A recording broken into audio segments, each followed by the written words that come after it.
Good evening, everyone. Since it's 4 p.m., I think I will start.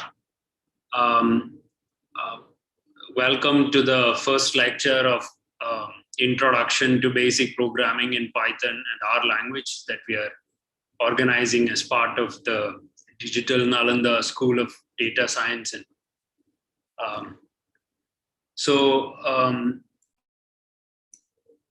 here is how we plan to proceed.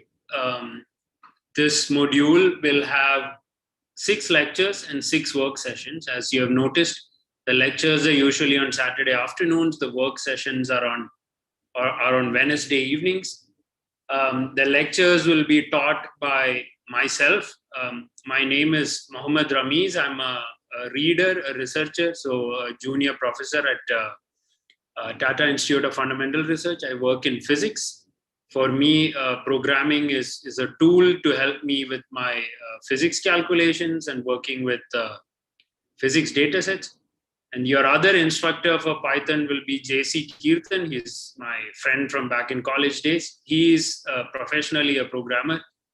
He works for an organization called Peloton, which makes exercycles that are networked. And he knows a lot more about Python itself than I do. And so this I will be trying to teach you Python sort of the way I learned Python, which is by just trying things out. But since this is as part of a data science school, I think the textbook we will try to follow most closely, though it will not be following it very closely, will be this textbook. And we will focus mostly on topics of Python that are relevant for analyzing data sets and doing statistical analysis. And then subsequently, Disha will teach you 2 lectures and 2 work sessions on the language R. I know nothing about R, so I will be attending those lectures like one of you students. Yes, so here is I see someone has raised their hand. Because there are more than 100 students connected already, I don't think it is realistic for me to take live questions, especially in between lectures. So perhaps you can ask in the end. And in any case, I will, because there are a large number of students connected, and also I imagine some who are watching over YouTube, and I was told more than 700 students have signed up. We have to follow a different way of organizing ourselves. So I want to lay that out. For the Python sessions, I just wanted to say that the lectures and the work sessions will not be very radically different. I'm going to treat them like pretty much the same thing. The way I want you to organize yourself is I want you to form little groups among yourselves so you can all help each other and make sure you're all on the same page, get each other's. So, on the Digital Nalanda platform, you can all exchange your contact details, stay in touch over email or a Google group or something, and help each other and make sure you're on track with this. But don't worry, today's and subsequent lectures are going to be quite elementary. The reason we suggested these 2 textbooks is that free PDFs for these are available online. I will be posting links to the free PDFs on the Digital Nalanda platform, but you can just type this out in Google and you will find a PDF within 5 minutes. So it should not, there should be no issues with access. So here is how this course will be structured. Each of the 6 lectures will roughly cover. We will focus mostly on aspects of Python that are relevant for data analysis. So the first lecture will have, we'll introduce how to run a piece of code in Python on different platforms. What are the Python development environments you can use in different platforms. Then I will introduce you to actually Colab, which is where I plan to teach all the Python related modules at least. So this really, it doesn't depend what platform you're on. As long as you have access to a browser and you have a Google account, you can use Colab. And so I think that's wonderful. We will discuss a little bit about what makes Python special, and then we'll move on and we'll actually play around a little with Collaboratory, and I'll tell you what libraries are, how to get access to them, operators, logical operators, arithmetic, variables, identifiers, conditionals, if-else statements, etc. In the second lecture, you can go, JCK will take you through, JC Kirtan will take you through data types and containers, precedence, membership, one of the most important concepts in programming, the idea of a loop. In the lecture 3, he'll take you through another extremely important concept in programming called a function, nesting, how to read and write files with specific formatting, etc., which are important for saving and loading large data sets. Then we will teach you 3 specific libraries, which are very important for data analysis, called NumPy, SciPy, and Pandas. In lecture 5, we will move on to some more advanced concepts required to make like a full script in Python work. And the most important aspect for data analysis, which is how to visualize data, how to make plots. And then in lecture 6, we will try and tell you how to get past error messages, because when you start with programming, most of the things that you'll find difficult is that you'll find an error and you'll be like, okay, how do I do this correctly? And there is a systematic way of going through it, and hopefully that's all you'll need. We may not strictly follow the structure. Content may move back and forth between lectures, but these are in total the list of topics that I am hoping to cover in the Python part of this module. So you must all be aware that the computers, your mobile phones, all electronics that run code at some level, they talk in ones and zeros, in binary. Whereas, human beings understand a human language. We think in a different way in our mind. And programming is roughly speaking the ability to translate some logic we have in our mind into these ones and zeros. So there are actually computer programmers or computer scientists who can directly write code in terms of these ones and zeros, people who build these chips, etc. And obviously, that's very difficult. It's not something that I can teach in an introductory course. It would be part of a computer science degree program. The next step for that is they have something called an assembly language, which is usually like you have a word that stands for, let's say, a collection of ones and zeros. And then you have many words, and so you can replace this with simple words. And assembly languages are also extremely hard. In the sense, I don't know any of them. If you work with sufficient number of them and you practice long enough, you will become proficient in assembly languages. Then there are what we call the standard computer languages that you have heard of, like C, C++, Java, C#, and then we have Python. The reason this is in a ladder is that C is somewhat kind of close to assembly language. You get a lot more feeling for what the computer is doing inside, how it is assigning memory, how it is informing the processor what to do. C++ is a little bit more removed from that. It is a little cleaner, but these are all what I would call medium to high or low level languages, in the sense you need to know quite a few aspects of computation to code in these languages. Whereas if you know Java and C#, to code in Java and C#, you need to know less. And to code in Python, you actually don't need to know anything, because I'm telling you, by the end of this lecture, you'll be able to write some meaningful lines in Python. Because it is very close to the mental model, but very far from an assembly language. But the disadvantage of this is that if you do like a strict comparison, Python is much slower than, for example, C. You write a code with any logic you like in C. If it works, it might take like a microsecond, and in Python it might take 10 milliseconds. So there are 10 to the power 4, so 10,000 times differences in speed at times. But you can avoid that by being clever, by using specific libraries, etc. So the high-level languages like Python, Perl, Ruby are not extremely efficient from a point of view of using computational resources, but they're very fast for a human being to develop ideas in.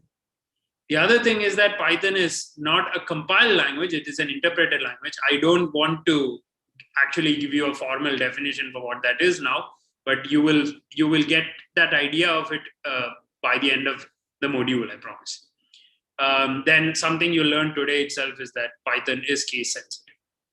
So here is what, in every programming language, you start, the first thing you do is you look at what a hello world Python hello world program looks like. In Python, this is what a hello world program looks like. It is simply print with the string hello world in it. This is an optional line that I put in there to show you what a comment looks like. So if you put a hash before you type anything, Python will ignore it. It is a message you're leaving for another programmer who will look at your code. It is called a comment. It is not executed, but so I have put it here. Let me now show you how I am going to write a computer program that does this hello world, and I will run it, okay? So here is how I'm going to do. I'll first put in a comment. This is a Python hello world program. Second, I will type print hello world. And what I'm going to do now is this. So this is a standard text editor. If you're on Windows, what I would strongly recommend is you use Notepad or some very basic text editor, not a rich text format editor or something. You type this in and you save the file. All Python scripts are, as a convention, saved with the extension .py. So I'm going to save this as hello world.py. Okay, this is now a Python script. If you download a script of the internet to do some specific task in Python, it will usually have a .py extension. There are some other extensions, and I will actually show that to you later. And now, so it is now saved in my documents folder. What I'm going to do is I'm going to open my terminal. So those of you who are using Linux or Mac OS, you are familiar with what a terminal is. If you're using Windows, I will tell you how to run this code in about 5 minutes time, but just wait for it. What I'm now going to do is I'm going to go to the directory where I saved this file. You can see, so there is hello world.py. I just type out hello world.py and see it is printing hello world. So this is how a hello world script works in Python. You can also do something. You can just type Python and this opens your Python interpreter, and you can do print hello world here.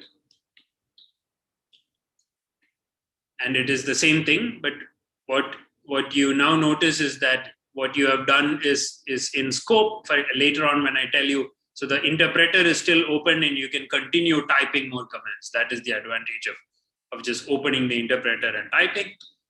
Now, what I used is something called Python, the Python interpreter. This has some limitations that you always need to know exactly what to type. For example, imagine you didn't know you had no idea what it is that which command to use. You want to print, but you're not sure it is the print command to use. This can give you no input. For that, there is something called IPython, which is interactive Python. Don't worry, I'll be telling you how to get all of these on your different platforms in 10 minutes of time. This is interactive Python. In interactive Python, what happens is, let's say I want to print something. I think the command might be print, but I'm not sure. So I type just PR and I type tab. It gives me the list of all things that I can type with print, right? So this is it. It also, for example, if you have a variable defined like Rameez equals 5, don't worry about these statements. I'll be explaining to you later what it means. You can do, and now you don't remember which all variables are in scope. You type RA and you type tab because only one word is in scope, which has which starts with RA, it does the automatic completion. It is very interactive. This is why it's called IPython. It's slightly more interactive Python. But the coolest, of course, is something called IPython Notebook, which if you type now, what it is going to do is it will open a browser window. Okay. So it has now opened a browser window in which I can now open a Python notebook. A Python notebook is a very interesting and useful thing because you can do the same thing you were doing in the interpreter here, but it is very interactive. So for data analysis purposes, I find Python notebooks much more useful than either just a command line interpreter. Don't worry, when you're doing this, it is actually sending this message to the same tool that was running in your terminal. And that is how it is working. So you can play around with these. So these are the different ways in which you can run a script that you get off the internet. How do you get how to get Python on different platforms? Before we move on to what we will finally use, which is called Collaboratory, let me just tell you. If you're on Windows, I currently don't have an access to a Windows machine, so I cannot show you live how to get it. But installing a piece of program in Windows is, I believe, very simple. So if you're on Windows, you just need to look for something called Conda or PyCharm. Type this out into Google. You get a link, you download and you install it. There are different types of Conda. There is just Conda, which will have some very basic functionality. There is something called Anaconda, which will have all the libraries that I'm talking about, and it comes as an integrated development environment. There is a 10-minute video that will take you step by step through installing this and running basically the same things I ran on the previous slide in Conda at this YouTube link, and you can look through it and help yourself. I'm just taking you to the steps so that you can get started with Windows, with Python on Windows. If you are on Mac OS, like I am, or Linux, they're both very similar because they're both Unix-based operating systems, and they both have, a shell and a kernel structure, and they have what is called they're both similar operating systems. Then you have something called a package manager, and you can just install Python using that. So it is usually actually available by default. Like if you install Linux, you will have Python in your command line, like I just demonstrated it to you.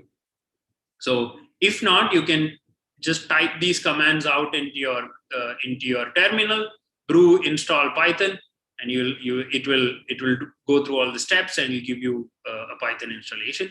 Or you can, depending upon whether you're using Ubuntu or Red Hat, you can type out these package manager dependent things. Once Python is installed, for the packages within Python that I was telling you about, like SciPy, NumPy, etc., Python has its own package manager called pip, and I'll quickly show you how to use those. But so that is it with the introduction to Python environments and different platforms. Here is what a typical Python code that is a little bit more sophisticated than the hello world code that I showed you earlier looks like. Don't be worried about what it is actually doing. I just stole something that from what I was using for work. You will normally notice that at the beginning of the code, there will be a bunch of import statements, import or from something, import something, or import X as Y, those sort of statements. And what you're doing is, you're making these libraries, these are either Python or C++ libraries that other people have written for wider consumption. You're making them available within your code throughout, and that is why this import statement exists. If when you do import NumPy, it says, hey, I don't have NumPy, it produces an error, then you can just use pip to get it. I will show you how to do that in Collaboratory pretty soon. Subsequently, you will see lines like this. These lines that you see in dark black are code. So you'll notice that my Kate code, the moment I saved it with the extension .py, my text editor recognized that because I put a hash in front, it's a command. So it is a comment. So it has made it dim gray, whereas the actual code is in bright colors. So strings will be in bright colors, red color, and specific commands like print will be in purple color. You will see that depending upon the editor you use, but don't rely on such things. So then you have all of these meaningful code, and in between you have all of these lines like hash, and these lines that begin with hash are comments. They are information you leave within a code for another coder to understand your code. The computer does not. The computer just learns to ignore these lines, right? The ones that begin with a hash.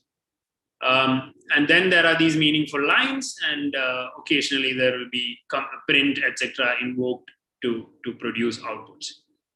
So, like I said, we will actually be now working on something called Collaboratory. This is because I know many of you are probably using Windows, and I am using macOS. Some of you are using Ubuntu. You should ideally be able to do anything on any platform, but for the purpose of this course, and for the purpose of all of us to share questions and help each other, I believe, this is literally called Collaboratory because it is for collaboration, or it is a play on those words, I believe. A laboratory for collaboration. So you just need to go to this URL, right? In fact, so what it will provide is it will give you an IPython notebook that is hosted on the cloud. By Google. So all you need is a Google account. Then files can be saved to your Google Drive and download it. Missing libraries can be installed there itself. And so now I'm going to switch over to Collaboratory to show you how it works. So let me just type Collaboratory so that a Google search for Collaboratory. So you get the link. I am already signed in to my Google account. Consequently, what it does is it just shows me all the recent notebooks that I've been looking at. I'm going to hit new notebook, and you see that this is a bit slow because it is on the cloud, but the advantage is that you'll see that you see a Python notebook that is similar to what I showed you earlier in the Jupyter notebook by typing IPython notebook in my command line. But in that case, the commands which I was running here, if I ran in that browser, it would have executed it on my processor, on my computer. Here, if you run it, it will execute it on a Google server. So this is the same. Getting to Collaboratory is the same, irrespective of which platform you're on. Whether you're on, Mac OS, Linux, Windows, some experimental other operating system. I believe you can even access this from your mobile phone or even a tablet. So from a browser. So it is really the most seamless way to get into programming. It is also the most interactive, and I will show you why. So the first thing I want to show you is how to get a library here. For example, there is a library called Cartopy, which is used by people who want to. So most default libraries like NumPy are available by default here. Okay, so you press import NumPy, and it will run, I believe, without any error. It is taking a bit of time. I'm not sure why. Yeah, because it has to. Yeah, but it ran without an error. But there are some libraries, such as, let us see, Cartopy is a library used by people who make maps. It might not be available by default on on Collaboratory. See, it produced an error saying module not found. So what I'm going to now do is I'm going to install the module by typing -pip. So pip is Python's package manager, and I'm going to say pip install cartopy. So it is going to install cartopy. So it's now downloading and installing cartopy. And once this is over, I believe you will have access to cartopy.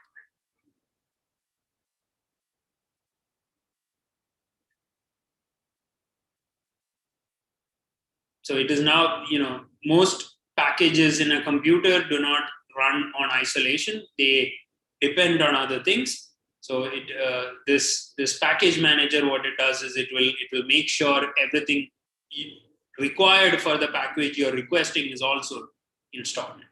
Okay, this is taking much longer than I expected it. Yeah, okay, it is now installed. So let us try again. This time, I'm hopeful that it will not produce an error. See, it managed to run the code, and so cartopy is now available as a module. So the first thing I want you to know about a Jupyter notebook in Collaboratory or anywhere, or even a Python interpreter environment, is that you can do arithmetic on. So let us say 2 plus 5. It will evaluate like a calculator. You get 7, right? And this is an arithmetic statement. So it returns to you the result of this operation. You can also do a logical statement, let's say 2 greater than 5. And what it will give you is false, because we know 2 is not greater than 5. 2 is actually less than 5. So if you give it the logical statement 2 less than 5, then you get true. The second thing is the concept. So these numbers that you used here, 2, 5, etc., are essentially constants. This is a concept within a programming language that it is a constant. You will notice that these are integer constants in the sense they are natural numbers. They are not real numbers or floating point numbers. If you know that, in the sense there are no decimal points. So you can, if you do this, it is exactly the same thing. For example, it will return you the same result, but now you are operating on floating point numbers. You can see this from, let us say you type 2, it will tell you it's an integer, int, but if you do 2 dot, it will tell you it is a float. Okay. Now, if you look at the arithmetic statement for the arithmetic operation for multiplication is star. Okay. Unlike, if on a computer you would use the into or multiplied by symbol, on a calculator, but on computers you always use 2. So if you do 2 star 5, and notice that both of these are integers, you get a result which is also an integer. Let us try. I actually don't know what is the result. I am giving it one float and one integer. I believe now the result will be a float. Okay, so Python, just like many other programming languages, it will convert it will interpret different mathematical statements and give you a result of the precision requested based on the precision you requested. So, for example, let us try division. 5 is an integer. I divide it by 2, and we all know the answer. 5 divided by 2 is 2.5. But Python will tell you, oh, it's giving you 2.5. Okay. But earlier versions of Python, if you did not explicitly give it floating point 2's, it would have given you, it would have given you just 2 with this chop if these dots were not there. But these are corner cases that you should just be always careful about. So this is I guess for the time being, as far as constants are concerned, that it's time to introduce something called a variable, which is that I can assign a value to any variable I want of the type, let's say a equals 5. And now Python's telling me it has managed to run that line of code. So let us try print a, and it will give you the value 5. What I meant by Python is case sensitive is that if you tell Python print a with a capital A, it will tell you there is an error. See, name A is not defined. So you can also define now capital A equals 7. And if you do this, it will give you 7. So you see, we have now managed to, even though both are the same alphabet, one is a small a, one is a capital A, and Python is clear that both of these are different things. It doesn't have to be a single alphabet. You can be the name of a variable can be, or what is called an identifier. So later on, when you're introduced to concepts of functions, etc., it's not just a variable. It can be the name of a function also. Can be any word. So let's say ABC equals 71. Okay. Now this has been assigned the value of 71, and ABC has the value 71. What you can now do is you can do operations such as ABC plus A. So ABC has a value 71, capital A has a value 7, and hopefully, it is able to operate these things. You can do logical operations such as what I said, comparison less than, and it will give you the value false because obviously 71 is not smaller than 7. Or you can do ABC greater than A, and it will give you true because 71 is greater than A. You can have, this can be, you can have alternate, for example, you can have these kind of names for variables. When you eventually write code, I strongly recommend that you don't use variable names like ABC, you use variable names that make sense to you. For example, if you are analyzing a data set of, let us say, interest rates, then your variable name should be interest rates. So your variable name can now, equals 6. Can begin with a capital, have smalls, etc. All of this is fine. It can also have a capital in the middle. That's all fine for Python. However, Python does not like a construction like this that begins with a number. For example, if you do 6GHD equals, let's say, 7, this will produce an error because Python does not like identifiers that begin with numbers. This is a hard no for Python. I believe there are some other languages which are okay with this, but it is not okay for Python.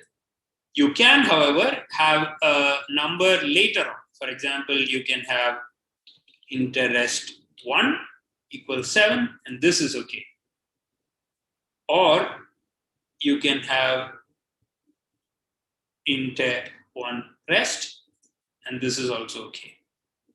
If you really want your, for some reason, the first bit of your identifier to be a number, the way to go about would be you start with an underscore. This is allowed.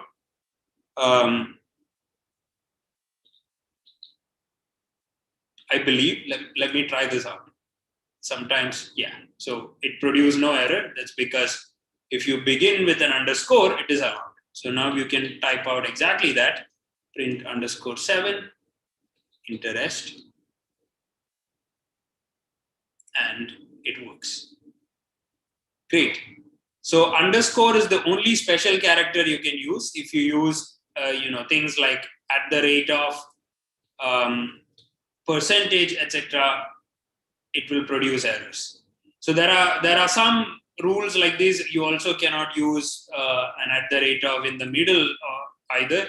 These are all rules you can learn the hard way by trying things out. I'm not going to waste more time on it.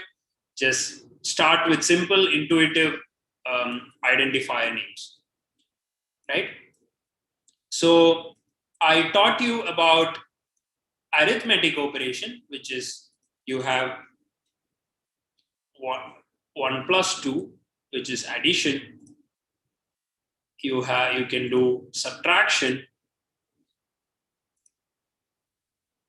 You can do multiplication, etc.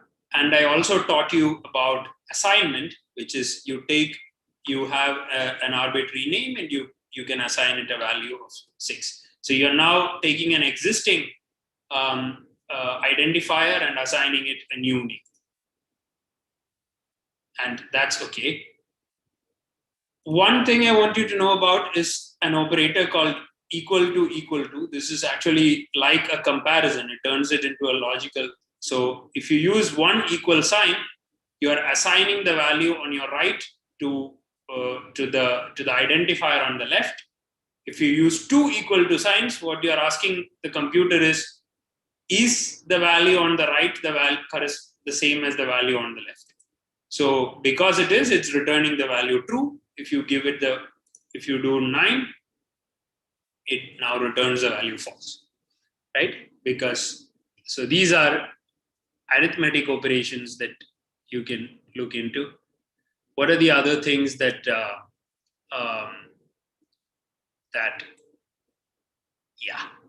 excellent.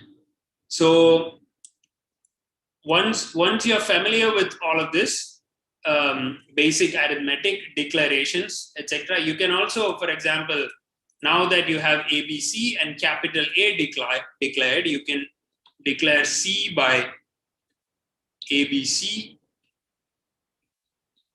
plus A. Okay, let's guess what the value will be. Print C. It will give you hopefully 13, because what value did I assign to AB? Yeah. So because the value of ABC is 6 and A was 7, you add, it has now assigned C the value of A. And you can now examine what the type of C is, right? Great. You can use an identifier also to store a string. So for example, let's say name equals Subodh. So this is now called a string. It is a collection of alphabets, and it has now assigned the string to this identifier called name. You can print name. It's in memory, and it will print you Subodh. Because it is a string, you can also check, for example, let's check what the type of it is. It says it is a string. You can check what the length of the string is by typing out the command len,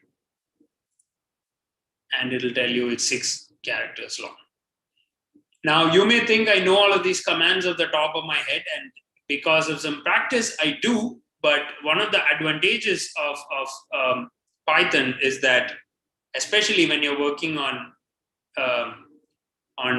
Jupyter Collaboratory, is that you start typing something and it will tell you what all are available with that. So you type half of PR print, and it tells you, hey, look, print is available. You can, for example, type, I have declared a variable called name earlier, so it tells you that there is a string variable called name available. It helps you. It's very helpful that way. It will prompt you and remind you what you need to type. So from a point of view of identifiers, constants, variables, etc., I believe we have made some progress right now. What I'm going to introduce you to now is something called a conditional. A conditional is within a programming language when you decide to perform an action depending upon a condition. So let us let us look at how that works. If 3 greater than 2, you need a colon to tell you that to tell the if statement that this is what you need to evaluate, right? And if once you have done that and you press enter, you notice that Python automatically leaves some space behind. I will explain space to the side. I'll explain to you what that is. Print 3 is greater. Let us try running this. Great. If on the other hand, if I and this happens because this expression evaluates to the value of true. So let us type out 3 greater than 2. What Python is doing is it evaluates that, it says true. Okay, so if true, and since that evaluated to true, it is performing the action that was done here. Let us try something else. If 2 greater than 3, print 2 is greater than 3. And if you run this, you'll notice that it has not printed anything. And that is because this expression evaluates to the value of false. So you can test this. And consequently, the line immediately afterwards does not run because this expression is false. So, what I type here is purely for intuition. I could have typed here, if 2 greater than 3, print 3 is greater than 2. 3 will always be greater than 2. It's a mathematically true statement, but because I'm asking it to check if this statement is true and this statement is not true, it will not execute the subsequent line. Now, in Python, this intent, this space on the left is how you tell the code that this is a block. So in C++, for example, you will have seen these parentheses blocks, which are sometimes called curly brackets. In Python, anything that belongs within a parenthesis is put into a block, which is all at the same level of intent. So you can also say print, 2 plus 5. And it is now going to give you, it is printing both the string as well as this number set, right? The thing I want you to notice is that within an if statement, what is here doesn't have to be numbers. It can also be, for example, A greater than ABC. Let us try. We have declared both these numbers before. A is greater than ABC. That is, it is not running that because let's check what the value of A was. The value of A is 5. The value of ABC was probably 71 or something, or 7 or 6. So this expression for the current value of these variables evaluates to false, and consequently the rest of it is not executed. Now, in this case, you may have noticed that because A is not greater than ABC, this line did not do anything. Which is why you can always add to an else, to an if, a statement called else. Okay, so you can now do ABC is greater than A. Now this statement will, depending upon the value of A and ABC, will print one of these two. See, because ABC has a value of 6 and A has a value of 5, and 6 greater than 5 greater than 6 is false, instead of executing this line, it went to the else line, because if this condition is false, it will just skip to the else line and it will print the line underneath. And there is, once again, you can choose to do a sequence of things like ABC plus A.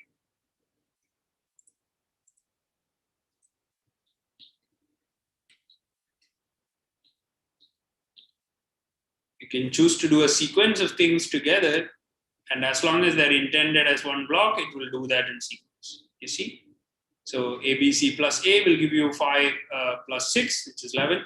ABC by A will give you 6 by 5, which is 1 point. So imagine that if you want to, so I will now introduce to you a little bit more of a complex idea of a conditional, which is what is called nesting actually. You have if and you have else, but you can also do something called elif, right? Elif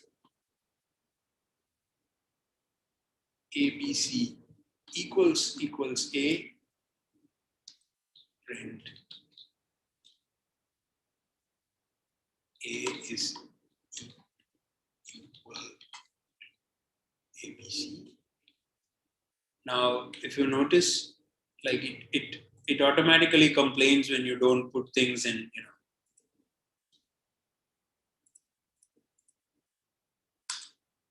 And this block is over, else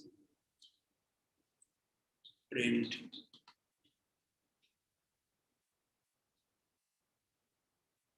So one of the things I want you to notice is that within the collaboratory, one of the reasons I strongly recommend this environment for anyone who wants to learn how to code is the moment you type out a command, it shows you what are the options you have, what are the different ways in which you can call that command, etc. as a comment here.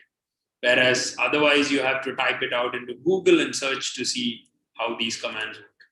So here now I can try ABC is greater than A. So let us now try, let us truly understand this entire statement before we make sure. So this statement is true because let us look at the values of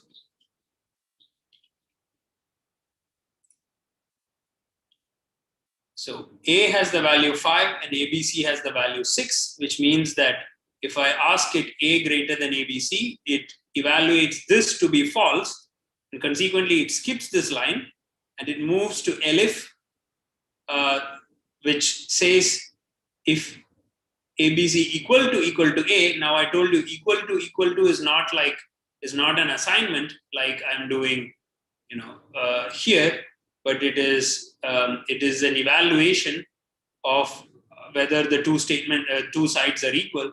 And since one has the value 5 and the other has the value 6, this will also evaluate to false, which means that it will skip this line also. And then it moves to this line. And here there is no condition, so it's just else and it prints this. Let us try, for example, just reversing this. A equals 6, ABC equals 5. So yeah, you can actually put many assignments in the same line, just separated by comma. Python's a very intuitive language. Almost anything that a human being, if it feels intuitive to you in your mind, just do things that way and Python will tell you that's fine, right? Except I've probably made a mistake. Let's understand what this mistake is. Is this because I put a comma? A comma? Yeah. Well, apparently commas don't work in Python. I was wrong. Let me see. Yes, maybe this is true. Interesting. Let me just check this out because I don't like to be wrong about these things.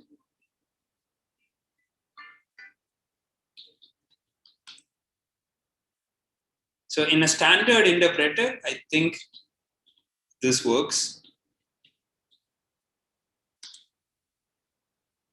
Okay. So I was wrong. This is how you learn that you're wrong. Python doesn't seem to like you assigning two lines separated by a comma. Maybe you can do this. Let us try this. 5, 6. Maybe this is okay. Yep. Apparently it's okay. So this is the way to do it. You can have only one equal to sign. You cannot separate what should be in separate lines by a comma. And I believe you can separate what should be in separate lines by a comma, not by a comma, but by a semicolon. 6. So this is probably okay. Yeah. So these things work. Yes. So it was my mistake was that it is not a comma you should use if you want to combine two lines. Ideally, you would think of these as two statements that belong on two different lines, but you can put it in one line as long as you put a semicolon in between. In C++, a semicolon is used to end a line, and in Python, it is used the same way, except you don't need to use it compulsorily. You can optionally use it, and that is how it is. So now you can print out A and A comma ABC. I don't need to. We already have a line. Let's print that out. It gives you 5, 6. You cannot A comma ABC equals 6, 5. You can, yeah. So I hope I have cleared up the confusion. You can assign a value to an identifier using a statement of the kind A equals 5. You can assign two values to two identifiers by using an equal sign and separating the two sides by the values and the identifiers on both sides by commas. Or you can put two lines together by using a semicolon in between. But so yeah, that's how it works. So now you'll notice that I've assigned A the value of 6 and B the value of 5. So let's ABC the value of 5. So let us now execute this, and it is telling you A is greater than ABC, and it is executing this first line because this gets evaluated to true. So you can just once again understand how that works by typing this out here. See, it gets evaluated to the value of true. And because this gets evaluated to the value of true, it executes everything that is here. If there was a second line with space here like this, it would get interpreted as a block. So that line also would get executed. If there was a third line, that line also would get executed. So you can just keep going. Print, you can keep doing anything. It will execute all those lines, and once it reaches elif, it will not do anything because this already evaluated to true. Once it has evaluated to true, it will skip everything else, both elif, which is short for else if, and all the subsequent else lines. If on the other hand, I had the value 5, 5, now I'm giving both of them the same value. Notice that they both have the same value now. And if you execute this, it prints the middle line, right? Which is, it evaluates this statement, which will evaluate to false now because both of them have the equal value. So a greater than symbol means it is false. And so it will skip this line. It will move on to this line because it is else if. Here you will notice that the equal symbol does a comparison between the two sides. And because both of them have the same value, it will tell you this is true. Consequently, this line gets executed. Because this is true, this line never gets executed. And the first example I gave was what? 5,6, right? So just to repeat that,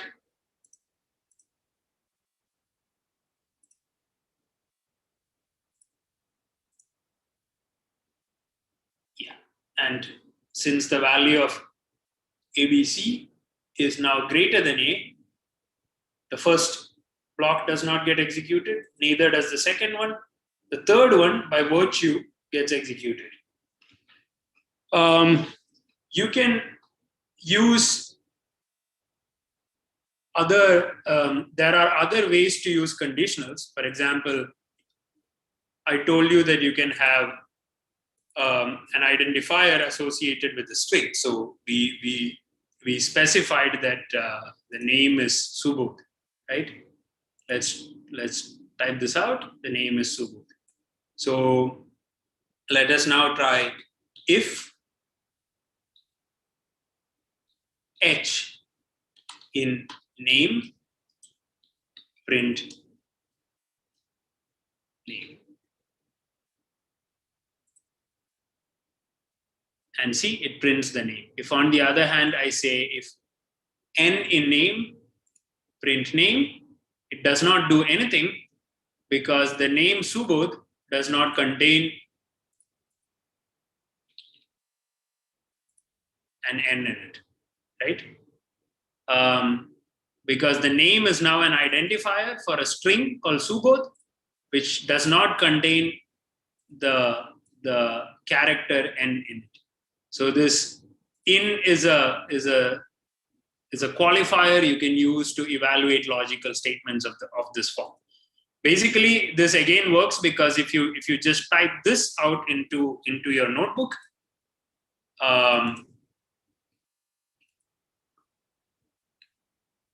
it gives you the value false. Whereas if you do D, because D is part of Subodh, it's the second last alphabet, it will give you the value true. So I believe I have introduced how to use a conditional. Now we'll actually write some clean code and do an exercise. But before that, if anyone has any questions, if anyone is confused by anything, maybe you can ask, because there are 130 of you. I'm not.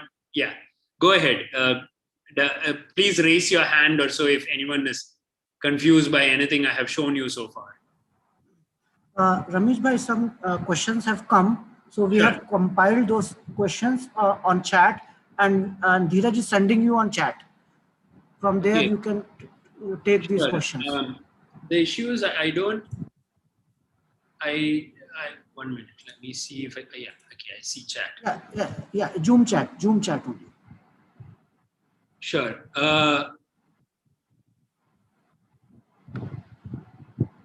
Well, I've gotten 63 messages, so I am, yes. No. Dheeraj is sending you a private message. From on Zoom itself. Nalanda live. So, okay, I've gotten the question, what about NetBeans integrated development environment? I don't know. In the sense, I have never used it. But if it is a Python IDE, you will install it on your computer, right? Let us just check this out. What is this? NetBeans.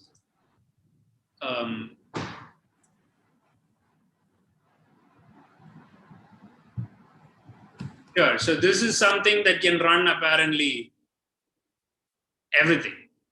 No?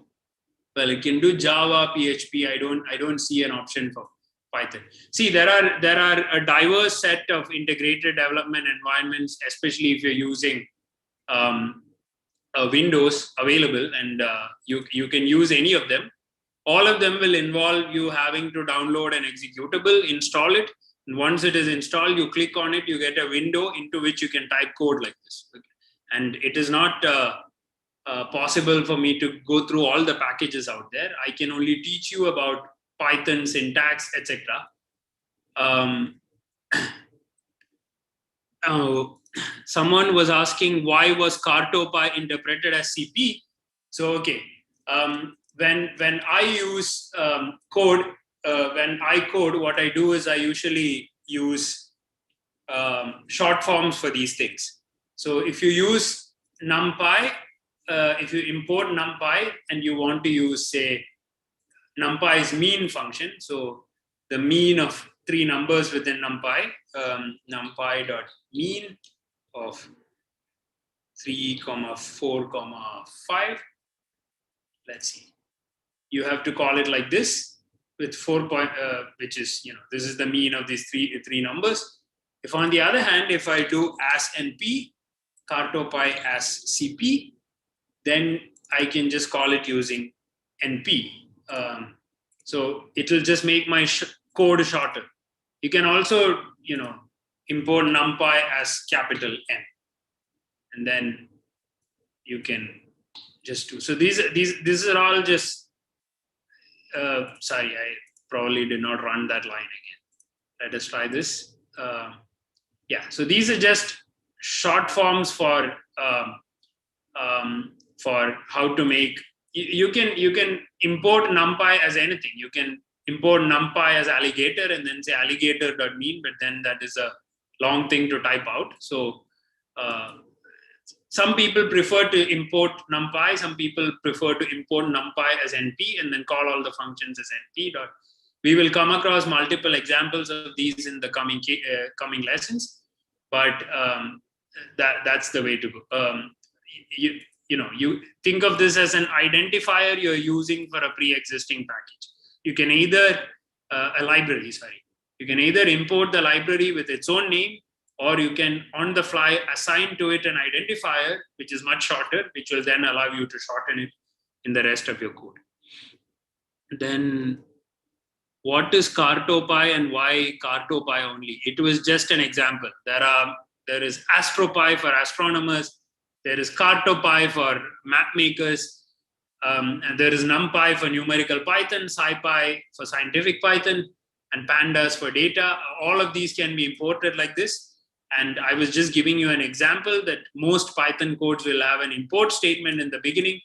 And though you need to make sure that whenever you run a Python script, the libraries available in those lines are available on your computer, for which you will need to do things like this. If you're on Collaboratory, you need to do this. If you're on a terminal, you can just do without the exclamation mark, install cartopy. Hopefully this does not break my Python environment, but yeah, it does the same thing that it did in Collaboratory, right? Inside an integrated development environment like Conda, sometimes maybe you can use similar commands, or it will have and some menu where you can install these libraries. But that's the way to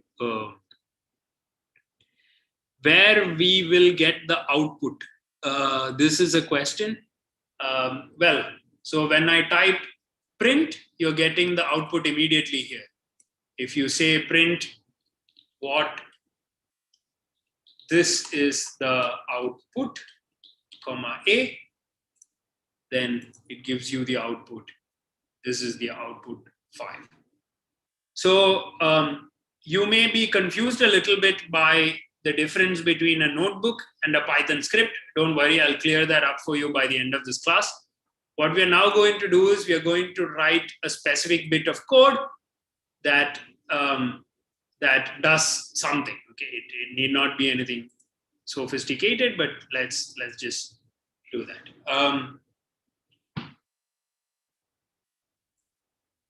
So you want a code that, let us say, depending upon the age of a person, sends them to a different vaccination center. Okay, so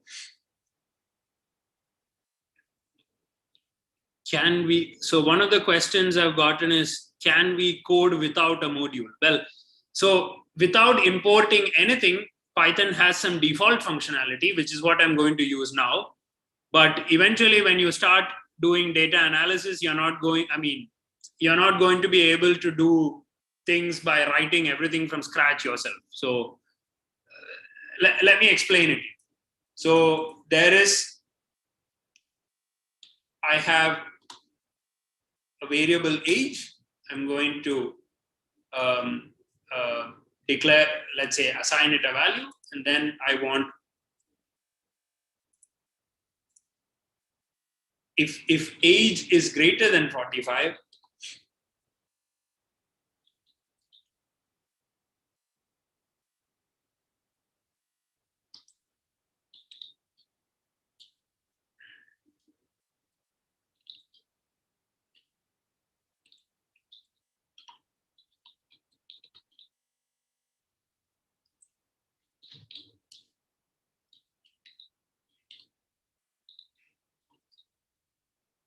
so this is, I'm just typing out a very simple code that anyone can understand, right?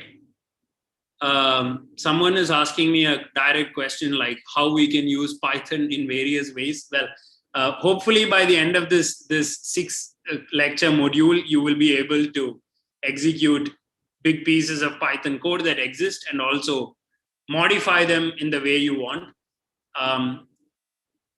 So yeah, let's not get ahead of ourselves right now.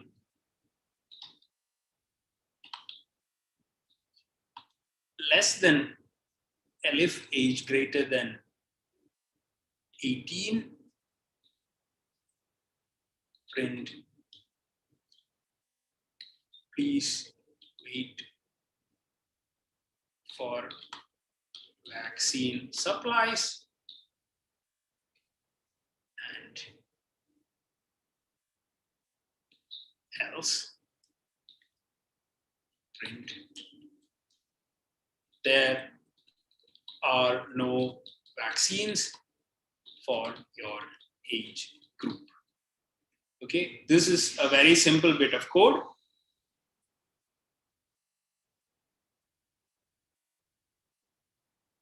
Now it will give you an error because I have not actually declared the variable age already. See, age is not defined, but if I give the age, let's say 60,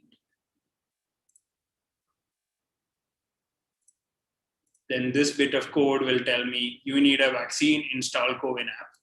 If I give it the age 25, this bit of code will tell me please wait for vaccine supplies. And if the age is 15, it will tell me there are no vaccines for your age. And this is basically a clean usage of an if-else statement. What you can now do is you can actually, even though you developed this in a notebook in an interactive way, you can have this finally as a clean script by just saving a copy, right? So you can do download as both IPy and B, in which it will give you the whole notebook, or you can do download as .py. And so here's what I'm going to do. I'm going to download this, and then I'm going to take a look at it on my computer. So remember, on Collaboratory, when you run something, the code is running on the cloud. It is running on processors belonging to a server of Google. Whereas once you download it, the file is in your, see, if you type untitled x.py, so it has a comment. Okay, let me just open this. I'll just open this in Kate so that it's easier for you to visualize what has happened. So it starts with a hash. So it is telling the, this is a comment, the processor will ignore this line. Another way to have a comment is to also put these. So if you want comments that run past multiple lines and you don't want all the lines in between to begin with hash, you can use this symbol.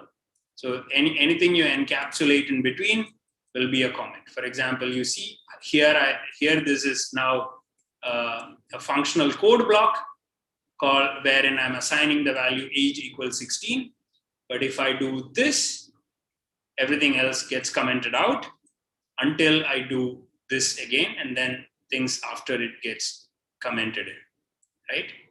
So there are two ways to turn things into comments, either a line at a time by putting a hash at the beginning, or you can take entire blocks and you can comment it out by just putting 3 of these quotation symbols before and after. So those are the 2 ways to comment things out. So I want you to notice what has now happened. I developed a bit of code on a very interactive environment. I made sure it runs there because it is easier to develop on interactive environments in a notebook. Then I downloaded it as a script.py, and I have saved it to my computer. And now that it is done, I can run it on my computer by just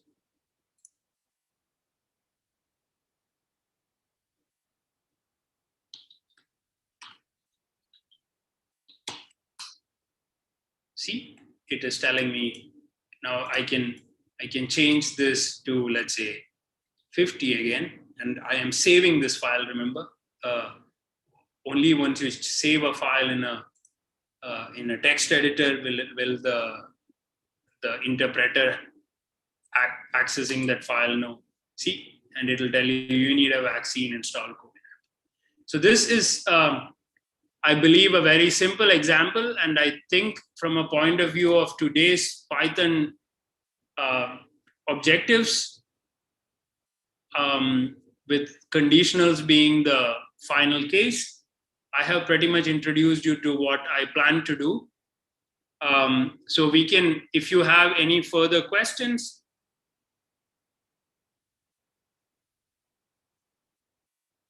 someone is, you have asked me how to get an input from the terminal. Yes. So getting an input from the terminal is, well, actually, because I write for the applications I use, well, let's figure this out on the fly, right? Python get input from a terminal.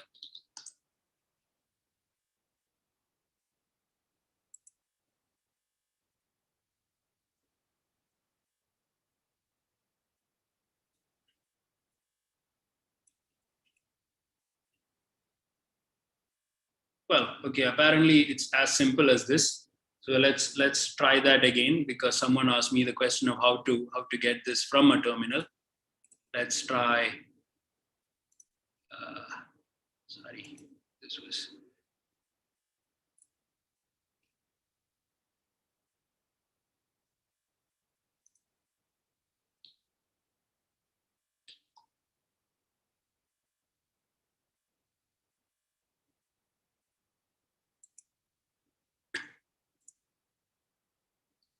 okay, so let's try this.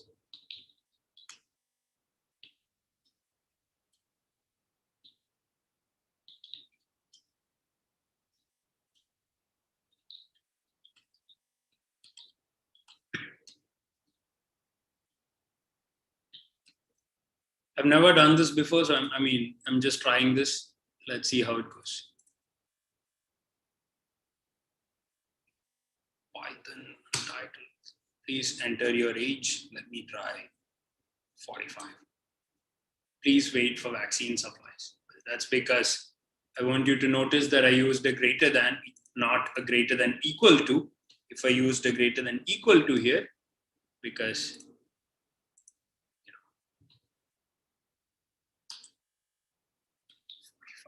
you need a vaccine, or 17, there are no vaccines for age group. So yeah, this is how you take an input from a line, but this is a very simplistic example where the only input you're giving from your command line is from your terminal is essentially a number immediately after you're prompted for it. I'm sure we can in the future figure out more sophisticated cases for how to take input from the command line. And that was also a nice case example for you to how to figure out things in Python that you don't know how to do. Because honestly, I did not know how to take an input from the command line before. And I Googled it and I found something, I copy pasted it and tried it, it works out. So yeah, one of the, okay, someone's asking, how can you use Python for making websites? I don't know. I have never done it. I'm pretty sure there is Python for web applications. If JCK, the other instructor, has connected, he might be able to answer that question for you. But I have never used Python to make web applications. This course, the topics that I have focused on are basically Python for data analysis, which is, so it's usually how you do things in a Jupyter notebook, like on Collaboratory. But yes, you can use Python for web applications. You can use Python for robotics. You can also use Python to write things to your ports. Like if your computer has a parallel port, you can solder that to an IC and control motors, etc., using Python.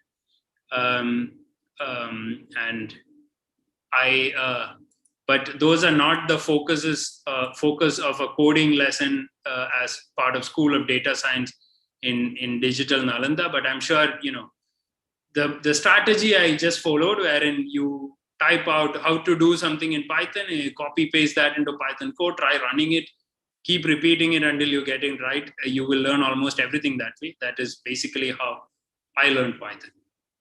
So this is a simple code that I have written down, and I also have as a Jupyter notebook. I can share this with you all on Collaboratory. And I think that's it for the topics we had planned out for today's course. What I would recommend you do is you all make groups among yourself. Let's say I see that there are, how many? There are 120. So maybe groups of like 12 groups of 10 or 10 groups of 12 or 24 groups of 5 or however you're comfortable. And just make sure that each of you within the group is capable of, let's say, running scripts like this, running the example I provided today in a minimal form. Depending upon whichever platform your computer has, or if you don't have a computer, then form a group so that your friends can help you out. And I think that is the way to go, and help each other. And if you still have questions, you can always ask me. What we can do on the Wednesday session is we can use all the arithmetic and logical statements we have learned so far, as well as these conditional statements, to write a little bit more of a sophisticated program.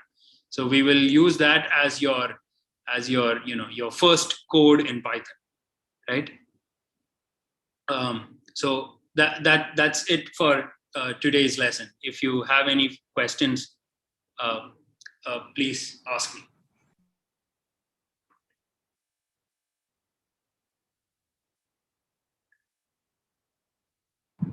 Ramesh bhai, we can also tell the students that we will have our work session on Wednesday. So what to expect in that session? Students have asked me this question. Okay. So, well, you now saw a very simple program that takes the age of a patient and tells you whether you need a vaccine or not.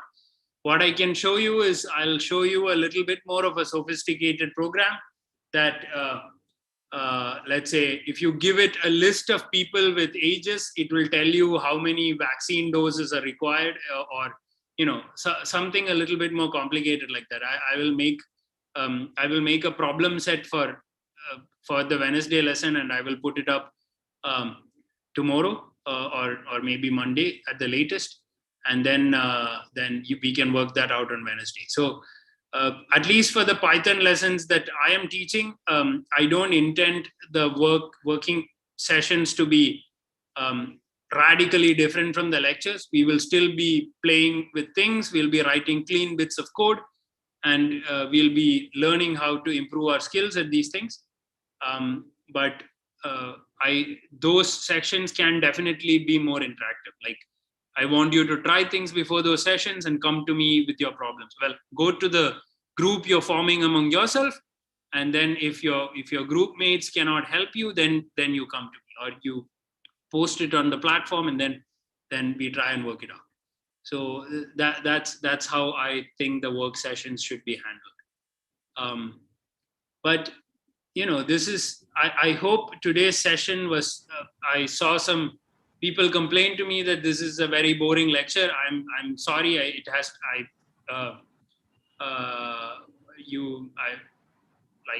could have gone with something more advanced straight away, but I wanted to start from extreme basics so that it is accessible to everybody. Which is why it's at a very elementary stage. But like I said, we will quickly move on to some advanced concepts like operating with arrays, dictionaries, how to write a function, object-oriented programming. We will learn to use things like NumPy, SciPy, Pandas, how to make plots. There'll be entire lectures dedicated to these things, and I'm sure you'll find those interesting, especially also things like file input output operations. So yeah, if you're bored by the first lecture, yeah, sorry, but people are also telling me to yeah, okay, I'm not gonna, yeah, thanks. That's, if you have any further questions, yeah, go ahead and ask now, or raise your hand, or type it out into the chat session. But I can put up a little bit more of a sophisticated program you need for our Wednesday session, and we will hone our ideas, or we will just move forward and learn more. Like I said, this is not a strict thing to follow. The way I saw it was that you don't need really object-oriented coding or inheritance or such ideas to analyze data. I don't remember the last time, so I have not included those things. But if you want, I can try and teach you those things to the extent I understand them. I also see a question: is this course paid? No, it's not. It's quite free. Don't worry about it. So yeah, that's it. We still have 8 minutes. So if anyone has any questions, you can ask, but I'm done from my side.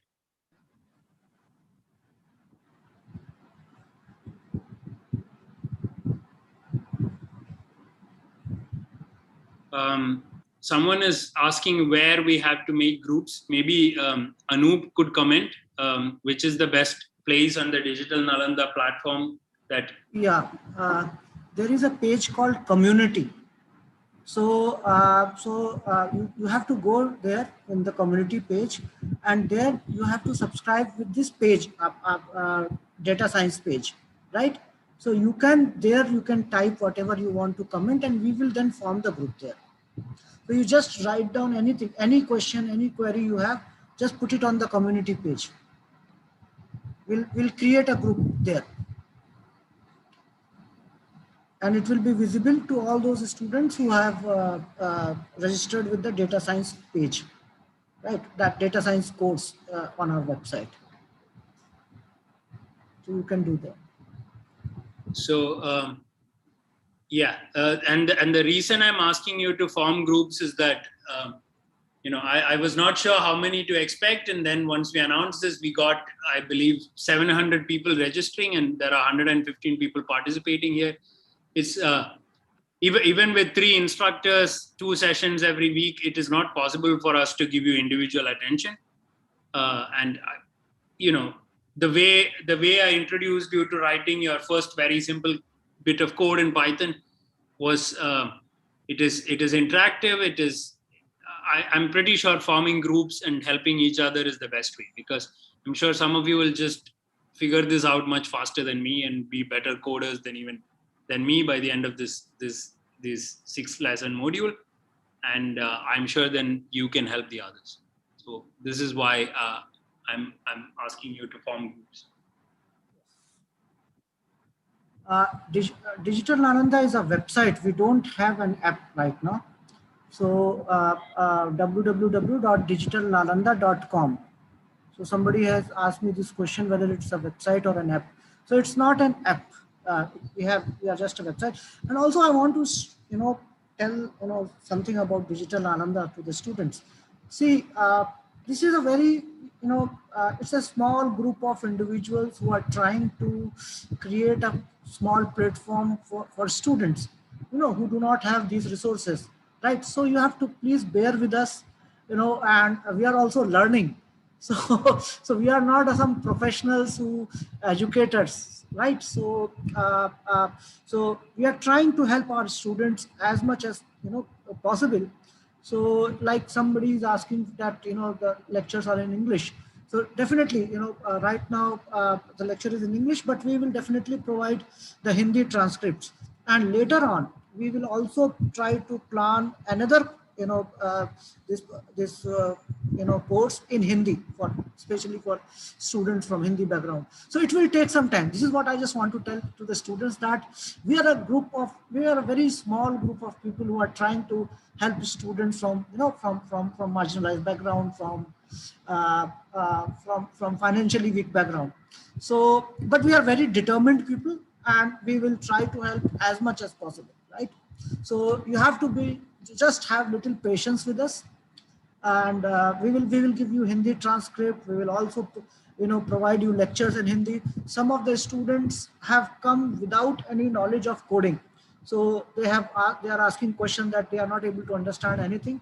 So I understand that we as a group understand this, that our students come from diverse background.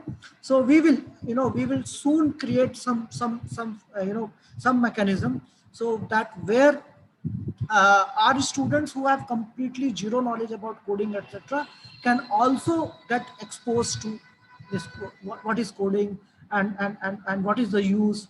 So we will do that. This is our promise to you, that we will try to help our students as much as possible. The only request is that you should have a little bit of patience with us, and we will help you. So that's not a problem, but we cannot do so many things at one go.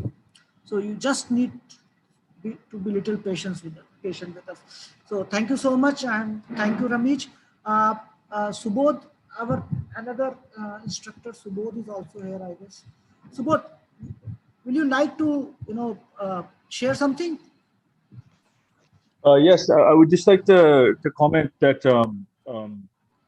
yes, we understand that the language is an issue. So Ramiz is a Malayali, JC is Tamil. I am Maharashtrian, but didn't grow up speaking Hindi. So our Hindi skills are not very good. So therefore, we are giving our initial lectures in English, but we will, as Anup Bhai has promised, we will provide Hindi transcripts, and ultimately we will lecture in Hindi. Disha Patil, who will be giving the last two lectures, will be giving the lectures in Hindi. This is in a program called R, which is used primarily for data science. So we wish to emphasize that this coding academy we set up for our students who were enrolled in the data science stream. So our goal is to get people to become familiar with data science, and we thought that it would be a good idea to open up this coding academy to everybody, because the basics of Python you can use for anything. Now there are students who one of the questions was, what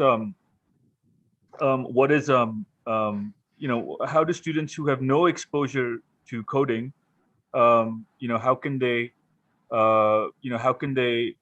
get to learn coding? So our intention actually is for those students. So some students said this is boring. Now we understand that some students will have some exposure to coding, and some students will have never even seen a terminal before. We are trying to get everybody together in the same boat. That is, if you have no knowledge of coding, you should be able to follow, we hope, if we do a good job, you should be able to follow these lectures and learn some basics how to code. So what I recommend for the students who already know how to, who know a little bit of coding, download the textbook from the PDF, take a read. You know, we are here merely to help you as your guides. Don't think of us as necessarily professors or your teachers. We're your guides. So if you download that textbook, there is plenty of advanced material for you to occupy yourself with if you're interested. And on our end, what we will do is our aim is to provide, well, really primarily Ramiz and JC and Disha's aim will be to provide lectures that assume that you know nothing about coding, but you have some familiarity with computing. So you know how to, you know how to do a Google search, you know how to get on and look up resources on the internet. And so if you're finding that there's some things that we're not explaining well, this is what the work sessions are for. So please come to them, and do form groups and help each other out. And we will do our best. So going forward, this is a learning process for us. This is the first time we are teaching this many students at one time. It's about 100 and something students. So previously we had a data science introduction to data science module where there was about maybe 10, 15 students every lesson, and then we individually got to chat with the students. This is nice for us because we learn what your needs are as well. Here, this is less possible, so you do have to have some patience with us. We are here for you. We're doing our best, but you are going to have to tell us what you need from us, and if something isn't working, please let us know. But understand that we will not be able to meet everybody's needs, because what we're trying to do is we're trying to be as useful as we can to as many people. So there are some people who we may miss, but if you feel that we are not meeting your requirements, please do contact us over email. Our emails will be up on the course webpage, and we will do our best to accommodate. And if on top of this, if you're finding that this is too boring, you need more advanced material, also contact us, and we'll guide you to more interesting things. So that's all I have to say. Yes, and so there will be so if you please register on the Digital Nalanda website for this course, for this module. There will be resources, there will be links. There will be links to the textbook, there'll be links to Collaboratory, there'll be links for other resources, form groups with each other, and then that's it. And so, yeah, that's all I have to say. Please, attend the work sessions. They're as important as the lectures because they will be more practical. One more thing, what I did on my end, this is just some, maybe you're already doing it. What I would suggest is, as you're following the lectures, you should have two windows open, because we will be doing this primarily on Collaboratory. Okay, which is, as Ramiz has been showing you, it doesn't matter whether you have a PC or you have Linux or you have Mac. Everybody can use the same Collaboratory environment. And as the instructors are doing little programs, you yourself, if you can make the screens, it's hard to read sometimes when the screen is small, but if you have two windows open, then you can actually work along with the lecturer as he's going through things. And sometimes you see Ramiz has done, sometimes you'll make a mistake, and then you'll make a mistake, and then you can see how you can track through this. So the key thing we want to emphasize is that coding is not so much like learning a language. Okay, so when you learn a language, when you learn something like, I don't know, German or Chinese, you really have to learn all the rules all the time, and you have to then be able to have a conversation. And programming is different. All you have to do is be able to understand. Okay, if you understand the language, then you can go away and you can try and make mistakes and then eventually write code. Okay, so do not think that you have to become an expert in these languages in order to be able to use them. We ourselves consider ourselves able to use these languages, but there are people who are experts. So our goal is to make you able to use the languages for whatever purposes you may need. So, and a lot of it is trial and error. All you need to be able to do is to read code, to understand what it does, to be able to make programs. And that's how I encourage you to approach this. So that's all I have to say. I'll hand back to Anubhai now. Thank you, Subodh. And thank you, Dr. Ramesh, and thank you, Dr. Subodh, and thank you, students, for joining. As Subodh has said, right, that we are also learning with you, right? So we will also make some mistakes, and we will also improve ourselves. And so we are looking forward for your participation. And next class will be on Wednesday, right? I think from 6 p.m. to 7 p.m. I guess the timing. So that's the schedule and everything is on the website. So please feel free to download that schedule, and we are looking forward to seeing you all in the next lecture. Thank you so much. Bye bye. And we will also provide an email ID on the web page, so that if you have any query, you can directly contact to our coordinators. Right. So thank you so much. Bye bye.